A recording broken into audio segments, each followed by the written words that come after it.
So we have discussed in the last lecture about this all, what is primary circulation, what is secondary circulation. Now I want to tell you one most important thing. एक important terminology आती है, that is called thermodynamic modification. So thermodynamic modification is responsible for the secondary circulation. ये एक statement है, let us understand the meaning of this. Thermodynamic modification का मतलब ये होता है कि whenever some air mass goes from one place to another, कोई भी air mass या कोई भी चीज एक जगह से दूसरी जगह जाती है, and because of the hindrance of any kind of feature like mountain या कोई भी चीज की वजह से, hindrance की वजह से वो कुछ टाइम तक उस जगह पर अगर रहती है तो वो क्या करती है, अपनी कैरेक्टरिस्टिक्स, अपनी प्रॉपर्टी को मॉडिफिकेशन में कर देती है. जैसे कि अगर वार्म एयर मास एक ठंडे रीजन में जाती है और वहाँ पे थोड़ी देर रहेगी तो अपने मॉडिफिकेशन की वजह से वो warm air mass cold air mass में कन्वर्ट हो जाएगा. And likewise if cold air mass goes to a warm region then it will acquire the properties of the warm air mass. That is called thermodynamic modification. तो जब भी primary circulation का modification होता है तो वो किसके रूप लेता है, सेकेंडरी सर्कुलेशन का फॉर्म एक्वायर करता है. So what is thermodynamic modification? Thermodynamic modification modifies the primary circulation into the secondary circulation, which leads to the formation of the cyclones, anticyclones, air mass and monsoon, which we will be discussing in the later lectures. So right now आपको ये बात clear हो गई कि secondary circulation क्या होता है और थर्मोडायनेमिक मॉडिफिकेशन क्या होता है. ओके, अब इसी तरीके से अब हम लोग एक और चीज की बात करते हैं. We are going to talk about the third type of the circulation, that is known as tertiary circulation. That is known as tertiary circulation. अब टर्शियरी सर्कुलेशन क्या होता है ये आप ध्यान से सुनिए. टर्शियरी सर्कुलेशन में क्या होता है, टर्शियरी सर्कुलेशन, टर्शियरी में क्या होता है, it is basically related to the local heating और लोकल कूलिंग. मतलब ऐसा अगर मैं किसी एक रीजन में जाऊं, let us suppose I am visiting to a desertic region, तो वहां पे क्या होगा, डे पे क्या होगा, बहुत ज्यादा गर्मी होगी, बहुत ज्यादा हीट स्ट्रोक होने के चांसेस होते हैं, इतनी ज्यादा गर्मी होती है. और सेम डे पे सेम नाइट में क्या होता है, we feel a lot of cold. तो क्या हो रहा है, एकदम से ठंड एकदम से गर्म, ऐसी चीज को हम लोग क्या बोलते हैं, local heating and local cooling. तो ऐसी जगहों को जहाँ पे इस तरीके की लोकल हीटिंग और लोकल कूलिंग होती है, that is known as tertiary circulation. तो ये प्राइमरी सर्कुलेशन पे एक इंपॉर्टेंट सर्कुलेशन होता है, ये जो हमने देखा. सेकेंडरी सर्कुलेशन ये बड़े इंपॉर्टेंट टॉपिक्स हैं जो कि एक बहुत बड़े फिनोमेना लेकर आते हैं, बहुत लंबे टाइम तक लेकर आते हैं और एक डिवास्टिंग इफेक्ट लेकर के आ सकते हैं, और कहीं पर अच्छी भी चीज लेकर आ सकते हैं. But tertiary circulation it is for very short time, it is on the regular basis, it is for the daily basis. So basically local heating और लोकल कूलिंग के ऊपर इस चीज का इफेक्ट पड़ता है. सो अब हम लोग थोड़ा डिस्कशन करते हैं टर्शियरी सर्कुलेशन के ऊपर डिटेल में. टर्शियरी सर्कुलेशन का अगर हम डिटेल में डिस्कस करें तो सबसे बेस्ट एग्जांपल जो है वो क्या है, mountainous region.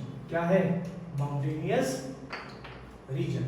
So if we talk about the mountainous region, तो माउंटेनियस रीजन कैसा दिखता है, ज्यादा हमको इधर देखो ध्यान से. This is my mountain, this is my mountain. ठीक है, ये क्या है, ये क्या है, वैली. ये क्या है, वैली. ठीक है, अब एक इंपॉर्टेंट चीज है जो इसके अंदर देख रहे हैं, इसके अंदर दो तरीके के विंड फ्लो होती है. एक होती है एनाबैटिक और दूसरी क्या होती है, कैटाबैटिक. क्या होती है, एक होती है एनाबैटिक एंड दूसरी होती है कैटाबैटिक.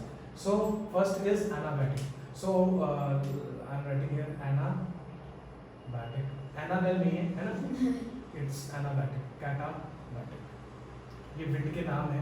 अभी हम देखते हैं इनका नाम कहाँ पर आता है. अभी देखते हैं हम लोग इनका नाम कहाँ पर आता है. सो माउंटेनियस रीजन पे हम लोगों को ये दो चीजें दिखती हैं. Now we are going to discuss two cases, एक डे टाइम और एक नाइट टाइम. तो अगर हम रात में दिन की बात करें, अगर हम डे टाइम की बात करें तो क्या होगा, इट इज ऑब्वियस कि ये जो पॉइंट ए सी और ये पॉइंट बी, ये जो पॉइंट ए है, point A is going to receive high insulation. Point A is going to receive high insulation. So यहाँ पे सनरेज क्या आएंगी, बहुत ज्यादा आएंगी, जिसकी वजह से क्या होगा, it will become high temperature low pressure zone. और इसी तरीके से यहाँ पे भी क्या होगा, high temperature low pressure zone. और क्योंकि ये वैली रीजन है, एक शैडो रीजन है, ये क्या है, ये एक शैडो रीजन है, तो यहाँ पर रिलेटिवली लो टेम्परेचर और हाई प्रेशर होगा, ये तुमको भी पढ़ाया हुआ पहले, ठीक है। सो हाई टेम्परेचर लो टेम्परेचर, ये मैंने आपको भी कॉन्सेप्ट बताया था कि थर्मली की इंड्यूस्ड की वजह से प्रेशर कैसे चेंज होते हैं। तो यहाँ पे हाई टेम्परेचर तो यहाँ लो प्रेशर, यहाँ लो टेम्परेचर तो high pressure, and wind always travel from higher pressure to lower pressure. So this is a higher pressure zone and this is a lower pressure zone. So can I draw the winds like this? ये winds कुछ इस तरीके से जाएंगी। ये winds जो valley से top तक जाती हैं, इसको हम लोग क्या बोलते हैं?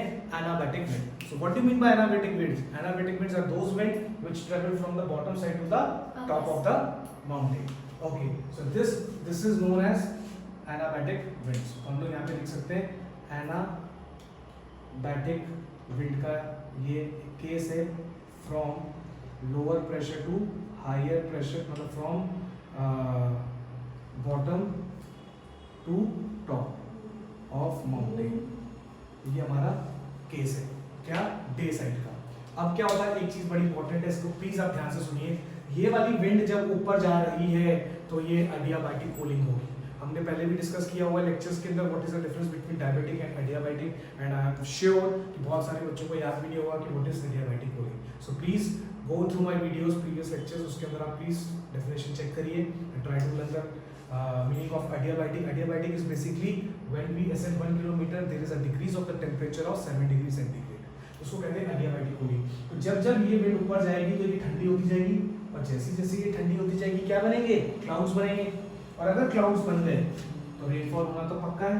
तो मैं यहाँ पे क्लाउड्स बना रहा हूँ, सो दिस इज माय क्लाउड्स, और अगर क्लाउड्स हो गए तो यहाँ पे क्या होगी? टिप टिप टिप टिप बारिश हो जाएगी, ठीक है। So rainfall will happen if the cloud formation will take place. So this is what is going to happen during the day time. अब क्या हो गया? दिन खत्म हो गई, रात का समय स्टार्ट हो चुका है। तो अगर रात का समय स्टार्ट हो जाता है, अगर मैं यहाँ लिखता हूँ नाइट टाइम, नाइट टाइम की अगर हम ड्राइंग बनाए, इफ वी अगेन ड्रॉ, तो क्या होगा भाई? नाइट टाइम में क्योंकि ये ऊपर है तो सबसे जल्दी ठंडा कौन होगा? ऊपर वाला रीजन। तो क्या मैं कह सकता हूं कि ये वाला जो टेम्परेचर होगा ये क्या होगा? Low temperature high pressure, low temperature high pressure, और इसके रिलेटिवली ये क्या होगा? High temperature low pressure. ये वाली चीज समझ में आ रही है? पूरा कवर हुआ है? ठीक है। अब क्या हो रहा है? तो आपने डिफरेंस देखा, रात में और दिन में क्या हो गया? ये हमारा फर्स्ट डे टाइम चल रहा है, ये हमारा नाइट टाइम चल रहा है। अब जो विंड का डायरेक्शन होगा चारों वो क्या होगा? ऊपर से नीचे होगा। तो क्या मैं बना सकता हूँ उसको इस तरीके से कि विंड का डायरेक्शन क्या होगा? It is going to be like this.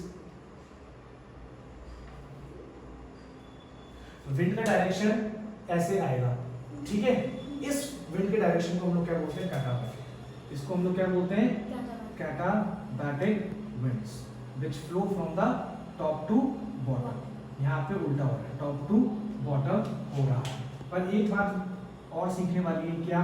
जैसे कि हमने देखा कि यहाँ पे क्लाउड्स बने हुए हैं, यहाँ पे क्या बने हुए हैं? क्लाउड्स। यहाँ पे क्लाउड्स खूब सारे बने हुए हैं। तो ये जो क्लाउड्स है, ये जो दिन में गर्म हुआ था, दिन में ये जो वैली बॉटम गर्म हुआ था, ये क्या हो रहा है? इसकी हीट यहीं पे ट्रैप हो गई, जिसके वजह से इसका टेम्परेचर इतना चेंज नहीं हो पाया। वैली का टेम्परेचर इतना चेंज नहीं हो पाया जितना टॉप का हो गया, इसलिए ये हाई टेम्परेचर जोन है।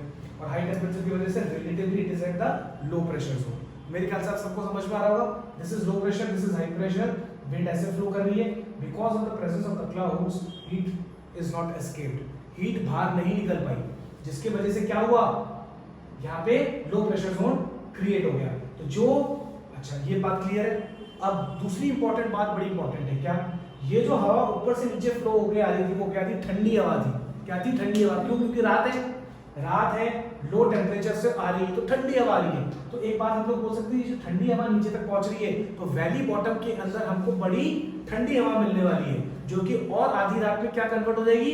फ्रॉस्ट में कन्वर्ट हो जाएगी। So we are getting cold air at the, एक तो ये पॉइंट हो गया। फिर हम लोग क्या बोल सकते हैं कि cold air eight valley bottom, जो कि किसमें कन्वर्ट करेगी तुमको? फ्रॉस्ट में, which will convert into frost। Clear, अच्छे से पूरा कवर हो रहा है, ठीक है। सो यहाँ पे जो फ्रॉस्ट होगा, इसीलिए कहते हैं क्वेश्चन एग्जाम में पूछा जाता है why cultivation is not preferable in the valley bottom, क्योंकि during night frost will form and it will destroy your crop.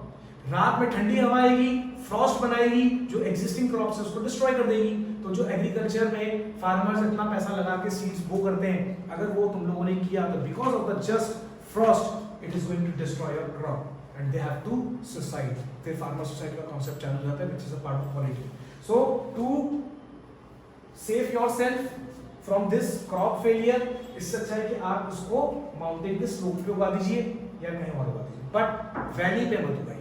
तो ये एक इंपॉर्टेंट कॉन्सेप्ट है जो ये पूछा जाता है कि वैली में क्यों क्रॉप्स को नहीं उगाया जाता है। यूपीएससी में बहुत बार क्वेश्चन पूछ चुके हैं।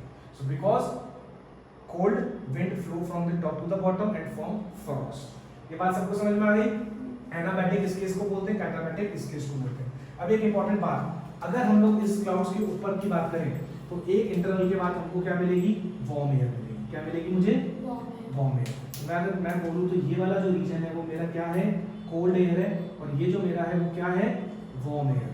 क्या बोल रहा हूं मैं, वार्म एयर। तो क्या मैं ये एक चीज बोल सकता हूं, जब मैं नीचे से ऊपर जा रहा हूं, when I am going from down to up, the temperature is increasing, temperature is increasing, such condition is known as thermal inversion.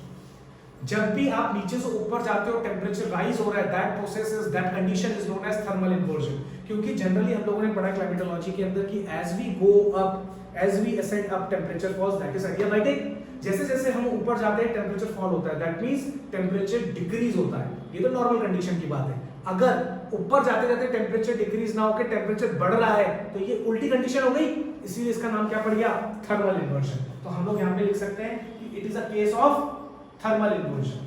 तो यहाँ पे एक और पॉइंट आता है, it is a case of, it is a case of thermal inversion. Thermal inversion का मतलब आपको अभी ओवरव्यू दे दिया मैंने कि थर्मल इन्वर्जन का मतलब ये है ऐसी कोई भी जगह जहां पे ऊपर जाने पर टेम्परेचर इंक्रीज होता है, उस कंडीशन को थर्मल इन्वर्जन बोलते हैं। इसीलिए थर्मल इन्वर्जन हमेशा रात में होता है, क्योंकि रात में ऐसा पॉसिबल है कि ठंडी जगह पे ऊपर जाते जाते क्या होगा, हीट प्रोड्यूस होगी रिलेटिवली टू द बॉटम, इसीलिए रात में थर्मल इन्वर्जन होता है और सुबह होकर थर्मल इन्वर्जन गायब हो जाता है। It is a short term process, थोड़े समय के लिए रहता है फिर गायब हो जाता है। तो थर्मल इन्वर्जन सबको समझ में आ गया। It is one of the most important topic, thermal inversion. We will make one video on thermal inversion.